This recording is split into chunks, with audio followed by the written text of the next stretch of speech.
28 సంవత్సరాల experience evidence based గల ఆయుర్వేదిక multi specialty hospital KSSC hospital మన హైదరాబాద్ లో. మీ వాయిస్ చాలా స్ట్రాంగ్ అండి. కానీ పొలిటికల్ గా మీరు ఇప్పుడు ఏంటి దివ్యవాణి గారు, మీరు డిసప్పాయింట్ అయిపోయారు అసలు మొత్తం? 100% I join in Congress. Totally I disappoint అమ్మా. నేను ఎందుకంటే ఓపెన్ గా నేను ఉంటాను. చెప్పేటప్పుడు జాయిన్ అయ్యేటప్పుడు చాలా చెప్పారు. అండ్ మేము టీడీపీ నుంచి వచ్చినాక ఎన్ని పార్టీలు మనల్ని ఇన్వైట్ చేసినా కూడా ఇది ఒక సెక్యులరిజం పార్టీ అనే ఒక ఉద్దేశంతో మంచిగా పనిచేయాలి, అందరికీ మన దగ్గర ఉండాలని ఎంత ఆశగా చేరామో ఇక్కడ ఎంటైర్ ఇది ఏంటంటే చెప్పుకోలేని విధంగా ఉన్నది. ఇట్స్ బట్ ఎనీహౌ పనిచేసేవాడికి ఇప్పుడు కళ అనేది తెలిసిందంటే మనం ఏమైనా చేయగలం, ప్రజలకి ఎలా అయినా చేరువుగా ఉండగలం. Still I'm waiting. టీడీపీ పార్టీలో ఎంత ఇప్పటికీ కూడా నమ్మా ఎంతమంది అంటే మన టీడీపీ అభిమానులు కానీ లీడర్స్ కానీ చాలా కష్టపడ్డారమ్మా ఆ టైంలో. జగన్ గారు అంటే సో ఆయనకు వచ్చిన మెజారిటీకి ఆయన అప్పట్లో వాళ్ళకున్న స్ట్రాంగ్నెస్ కానీ విల్ పవర్ అండ్ వాళ్ళ ప్రవర్తన తీరుగు కానీ ఈవెన్ అందరూ మాట్లాడే విధానానికి కానీ గట్టిగా గొంతెత్తి పాలిటిక్స్ అంటే తెలియకపోయినా మీరు మాట్లాడిన విధానం మా అందరి గుండెల్లో ఉంది. కానీ మీకు మంచి స్థానం ఉండేది టీడీపీలో ఉంటేనే. నేను చెప్పాను బాబు, టీడీపీలో నేను ఏ రోజు బాబు గారిని ఒక మాట అనలేదు, లోకేష్ గారిని అంతకన్నా నేను అనలేదు. ఒక లెక్కన ఆయన నాకు ప్రాణభిక్ష పెట్టాడు లోకేష్ గారు కరోనా వచ్చినప్పుడు అండి. అండ్ అది మన కాక్టైల్ అనేటువంటి వ్యాక్సినేషన్ ఆల్మోస్ట్ అప్పుడు అది 2 lakhs రూపీస్ ఉంది. ఇక్కడ ఎక్కడ దొరకకపోతే నాకు తెప్పించి బసవతారకమ్మ హాస్పిటల్లో ఆయన అమ్మకి మీరు స్పెషల్ ట్రీట్మెంట్ ఇవ్వండి అనేది ఆయన చెప్పి చేయించారు నాకు. నిజంగా ఎప్పుడు నేను ఆయనకి కృతజ్ఞత కలిగి ఉంటాను. అండ్ మీరు బై నేచర్ ఆల్సో ఎవరిని డైరెక్ట్ గా అలా అనే టైప్ కాదు. నేను అనలేదు, కింద జరుగుతున్నది గ్రౌండ్ రిపోర్ట్ ఆయనకి తీసుకువెళ్తూ నేను చేసిన తప్పు. సో నన్ను ఇక బాయ్కట్ లాగా చేసి మనకేమో అవమానాలు అలాంటి పడటం. మేక్ పీస్ అండి ఇట్లా జరిగినప్పుడు. అంటే మన వాళ్ళే మనని కొంచెం అంటే ఎక్స్పెక్టేషన్స్ కి మనం ఏం రాంగ్ చేయలేదు కదా, మనకెందుకు ఇట్లా జరిగిందని అప్పుడు దానికి సమాధానం ఎలా చెప్తారు మీరు? నేను అప్పుడు ప్రెస్ మీట్ పెట్టి ఉన్నది ఉన్నట్టు చెప్పేశాను బయటికి. అది లోపలికి మీరు నాకెందుకు ఇలా జరిగింది అంటే చాలా బాధపడతాను నేను. మామూలుగా చాలా సెన్సిటివ్ అసలు. నేను నా తప్పు లేకుండా ఎవరన్నా ఒక్క మాట అన్నారంటే అసలు నాకు అది పడటానికి నా వల్ల అవసరమైతే అది ఎంత గొప్పదైనా వదిలిపెట్టేయడానికి సిద్ధం, కానీ నేను అక్కడ కాంప్రమైజ్ అయితే అవ్వలేనండి. అసలు నా స్వభావమే అది. నేను దానికి ఎంత విలువైందని సరే లెఫ్ట్ అనమాట 1, 2, 3, 4 చూస్తాను. ప్రేమ ఉన్న వ్యక్తులైనా సరే అంతే. నేను ఇక నా వల్ల కాలేదు అంటే నా గుండెని నేను గట్టిపరుచుకుంటాను. ఒక్కసారి నో అనుకున్నానంటే ఇక మళ్ళీ దాని వైపు నాకు మైండ్ పోదు. దేవుడు నాకు అటువంటి గిఫ్ట్. అది గిఫ్ట్. ఊగిసలాడతారు, అయ్యో కరెక్ట్ చేసామని, తప్పు చేసాం, మేబీ వెళ్ళిపోలేమో, ఇంకో ఛాన్స్ ఇవ్వాల్సినేమో అందరూ చూస్తానండి. ఒక వ్యక్తి కానీ అక్కడ ఉన్నది కానీ నేను టీడీపీలో ఉన్నప్పుడు చాలా 1 year తర్వాత నుంచే వాళ్ళకి బాబు గారికి దగ్గర అయిపోయింది. ఈ అమ్మాయిని లోపల జెల్సీ అలాంటివి స్టార్ట్ అయినాయి. అవి నేను గ్రహించుకోలేకపోయేదాన్ని. అది ఉన్నట్టు మాట్లాడేసేదాన్ని. సో అట్లా నేను చాలా ఓర్చుకొని నా వల్ల కాక నేను ఉన్నట్టు చెప్పాల్సి వచ్చింది. అగైన్ మళ్ళీ ఇప్పుడు సంప్రదింపులు జరుగుతుంది.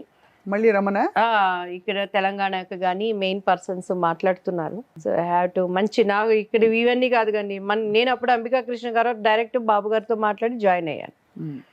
సో మనకి అట్లా వే కరెక్ట్గా ఉందంటే డెఫినెట్గా నాకు అది పుట్టిల్లు లాగండి. ఎక్కడున్నా కూడా నా అరంగేట్రం అక్కడ జరిగింది. ఆయన మీద ఎంత ఎట్లా ఉన్నా కూడాను స్ట్రాంగ్గా మాట్లాడేదాన్ని నేను. అభిమానం అప్పుడు ఇప్పుడు ఎప్పుడు ఉంటుందండి చెప్పండి. జస్ట్ డిస్కషన్ అమ్మా. ఇప్పుడు కాంగ్రెస్లోకి చూడాలి. ఇప్పుడు జూబ్లీ హిల్స్ ఎలక్షన్స్ జరుగుతున్నాయి కదా, మళ్ళీ రా నీ వాయిస్ స్టార్ క్యాంపెయిన్ అని ఒక ముద్ర వేస్తారు. మేము అన్నీ ఉన్నవి అన్నీ పెట్టుకొని మాట్లాడుతాం. ఆ తర్వాత సీఎం చూడటానికి ఉండదు, మనం ఏంటి ఇక్కడ జరుగుతుందనే దానికి పట్టించుకునే దిక్కు లేకుండా అయిపోతుంది. మొన్నటిదాకా ఆమె ఎవరు మన మీనాక్షి నటరాజన్ కన్నా ముందు ఒక ఆమె ఉన్నారు కదా ఇన్ఛార్జ్ మొత్తం తెలంగాణ ఇన్ఛార్జ్. ఆమె దగ్గర తిరిగి మాకు హిందీ రాకపోయినా మా అమ్మ మేము ఈ పని చేసాం ఇది చేసాం అని చెప్పాం. ఆమె చేంజ్ అయిపోయింది. మీనాక్షి గారు వచ్చారు. మీనాక్షి గారి దగ్గర కూడా తీసుకుపోయి ఇదండి అని చెప్పాం. సో ఇన్నర్ పాలిటిక్స్ ఇంకా అంతేనండి. మనం అడ్జస్ట్ చేసుకుని మనం చాకచక్యంగా పోవటమే. అది నాకు రాదు, నేర్చుకుంటున్నాను. కోరుకుంటారు మీరు లైఫ్ లో మామూలుగా మంచి గ్లోరియస్ యాక్టింగ్ కెరియర్ ఉంది, మీరు నటించారు, మెప్పించారు, మీరు one of the most natural actors. Thank you అండి. మీరు అన్నారు ఎందుకు వారు యాదృచ్ఛికంగా జయసుధ గారు మన థీమ్ లో ఉన్నారు. జయసుధ గారు ఎలా అయితే సహజంగా అందంగా నటించేవారు, దివ్యవాణి గారు కూడా అదే కోవికి చెందిన acting oriented, at the same time అందంగా ఆవిడలాగే సేమ్. ఏం కోరుకుంటారు ఇప్పుడు మీకు? నేను ఎప్పుడు పని చేస్తూ ఉండాలండి. అంతే. I need work. నాకు ఖాళీగా ఉండటం. Now you don't have full work కదా. అంటే వర్క్ అంటే నాట్ ఓన్లీ షూటింగ్సే కాదు, నా కుటుంబం, నా వర్క్, వాళ్ళ గురించి వాళ్ళకి ఇంకా ఫ్యూచర్ మా పిల్లలకు పెళ్ళిళ్ళు అవ్వాలి, దాని గురించి ఒక నెట్వర్క్ చేసుకుంటూ అలానే ఇప్పుడు మేము కొంత ల్యాండ్స్ వాటి మీద ఇన్వెస్ట్మెంట్ పెట్టాం. సో అది ఒక వర్క్. అలానే ఇప్పుడు మళ్ళీ మన ప్రొడక్షన్ ఒకటి చేయాలని వీఆర్ ప్లానింగ్. ఒకసారి కాలు పెడితే అక్కడ ఫెయిల్ అవ్వకుండా సక్సెస్.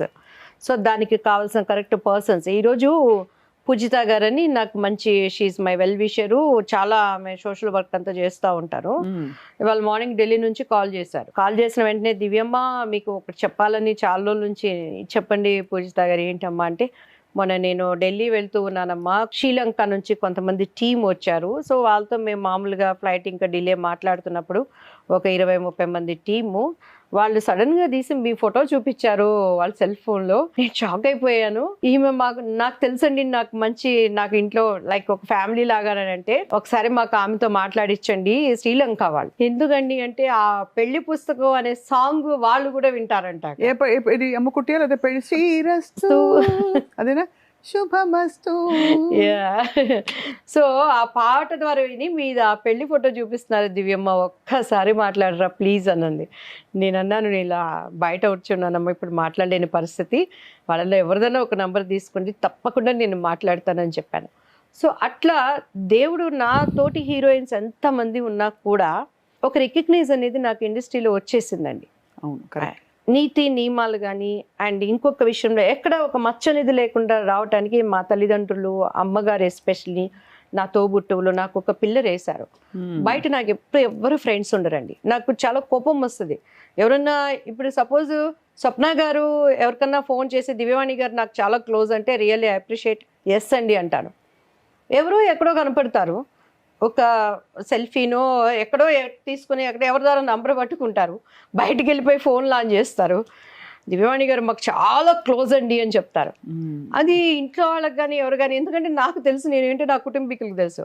నాకు ఇప్పటికీ మా అన్నయ్య, మా అక్కయ్య, నా 2 బిడ్డలు, మా వారు, 1-4 ఒక 10 మెంబర్స్ ఫ్యామిలీ, మంచి ఫ్రెండ్స్ తప్పించి అసలు బయటికి వెళ్ళనండి నేను. ఫ్రెండ్స్ అసలు సోషలైజ్ చేయరు. భానుప్రియ గారితో వాళ్ళతో వీళ్ళతో మాట్లాడతాను, జస్ట్ హాయ్ బాయ్ అంతే.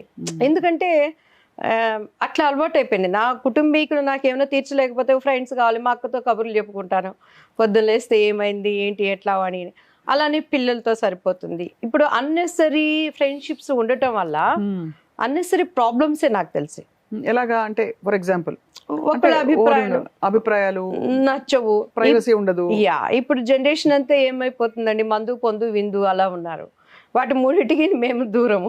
నేను ఎలా ఇమ్మడలేను. కానీ ఉన్నారు మంచి ఫ్రెండ్స్ ఉన్నారు. ఇప్పుడు మా టీడీపీలో షకీలా గారు కానీ అండ్ మంచి మనకి కష్టం అంటే నిలబడే ఫ్రెండ్స్ ఉన్నారు. వాళ్ళతోనే సరిపోతుంది. సో అందుకని ఎక్కువ నేను బయట కనెక్టివ్ నాకు లేదు.